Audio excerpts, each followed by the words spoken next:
Welcome, dog moms and dads, to our show where we discuss the everyday joys and challenges of pet parenting. I'm your host, Jen. And I'm Ashley.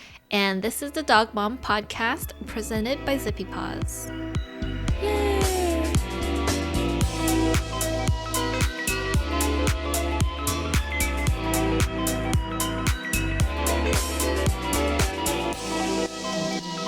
Insert music here. I was just saying insert dancing. Insert dance. It's going to be one of those. Yeah, we're not recording video this week. I'm really upset about it. If anyone out there listening knows me, it's just devastating. Does anybody look at our faces on Spotify? Like, I've never listened to a podcast and was like, I wish I could see these people. I didn't even know that Spotify did video podcasts. So well, you should go back and watch our previous or listen to our previous episodes, and you can see your face. Yeah. I don't. There's very rare occasions where I'm like, I wonder what that person looks like. Now, I mean, if Ryan Gosling had a podcast, that might be a different situation. But I don't think people are that concerned with what I look like. Oh gosh. Well, this week we have some very exciting news. Da-da-da-da. Probably not surprising for most people, honestly. Exciting, but not surprising. Okay, well, I think we have to go back to the beginning of how it started, right? Way back. Yes. Like, I mean, back to when I was a child and wanted every dog, or back to it, I guess it starts with Wagmore, right? Yes. This whole story is going to start with Wagmore. And I mean, it can go even further back. So background information to the backing up of this story is that ZippyPaws works with a pet rescue out of Studio City, California, Wagmore Pets. And we've been partnering with them. We've had a couple group outings where we go to the shelter, we donate toys, we walk the dogs. It's a whole thing. So I guess it's part of our relationship with Wagmore. I've become pretty good friends with Melissa, who's the founder of that. And I had expressed my desire to help foster puppies, right? Or foster dogs, maybe not necessarily puppies, but foster dogs. And I, up to this point, have not been given the opportunity to do that for whatever reason, right? So I basically threw myself on the train tracks and was like, listen, if you need anything, absolutely anything, you let me know.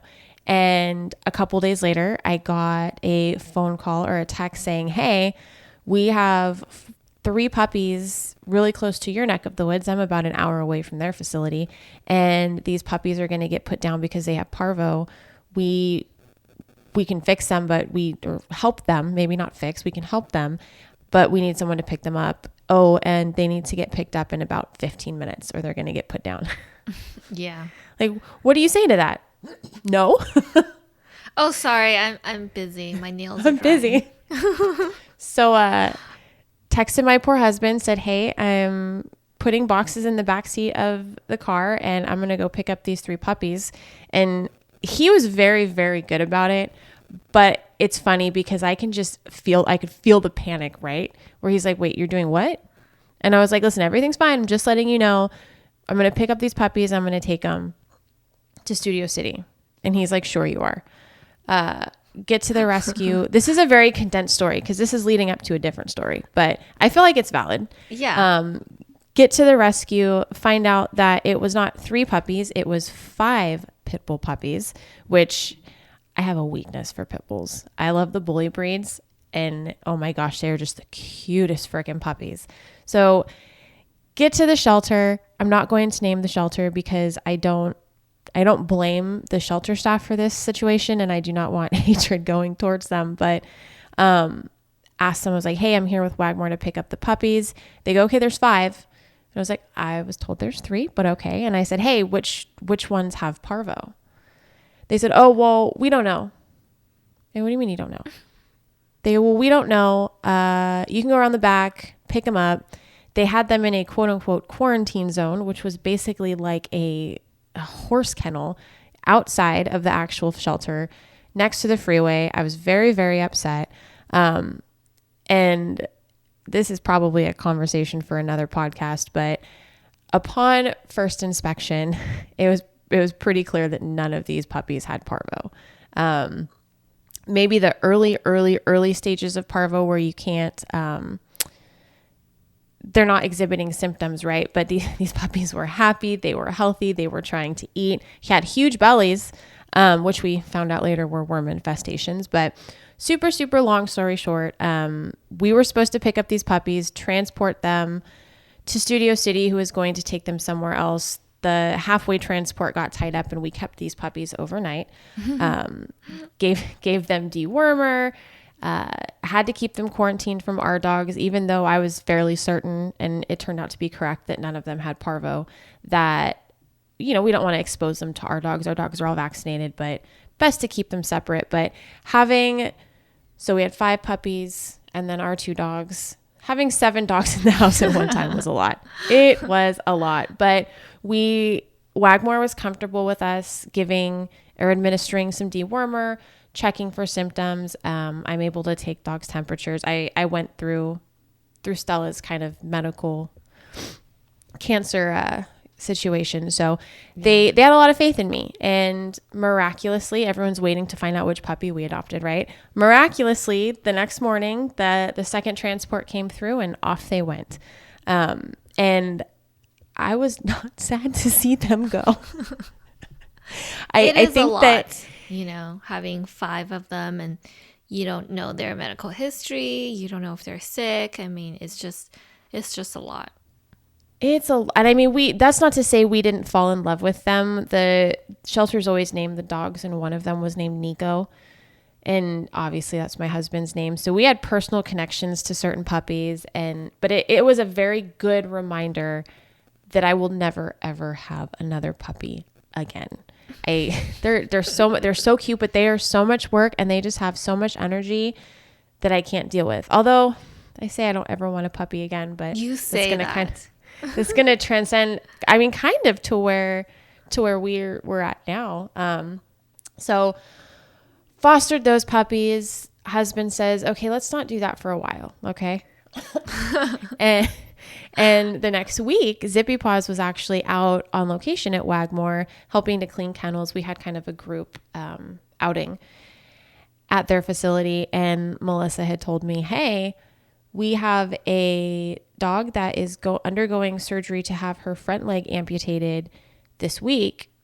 Would you be interested in fostering her just for her recovery? Obviously, we have, like I said, we have that background of being able to care for dogs with medical needs. So I was just happy that somebody was trusting me to do these things, right? And you replied, "Oh, sorry, my husband said that let's not do that again for a little bit." Of course, correct? of course. And then I changed my there was a text message conversation that went to my husband that was essentially, "Hey, we're fostering another dog. This one's going to have 3 legs."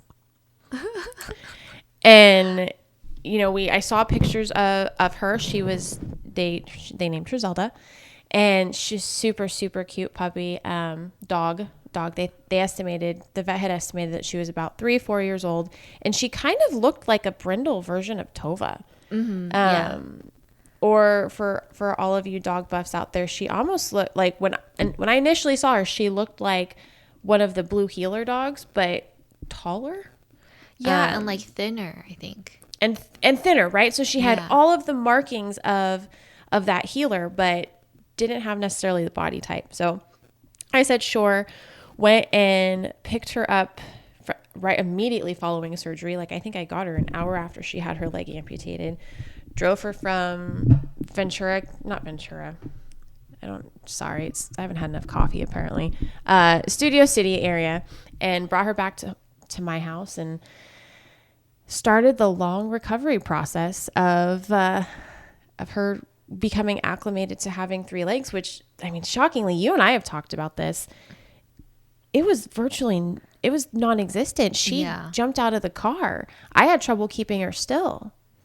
And did the shelter tell you why she needed surgery? Oh, yeah. This is so sad. So she was picked up I believe, on the side of the road with a severely broken leg and a litter of non-living puppies. Dead puppies just sounds so terrible when you say it. Oh my gosh, I didn't know this. She was pregnant. She had lost all of her puppies, and her arm was so broken that the options weighed, I guess, were trying to fix it and having about a 10-month recovery. Sometimes it's not always successful, or amputating it. And because these are all the questions that I asked too, just because I was curious. And amputation, they had told me, is a much easier recovery. And I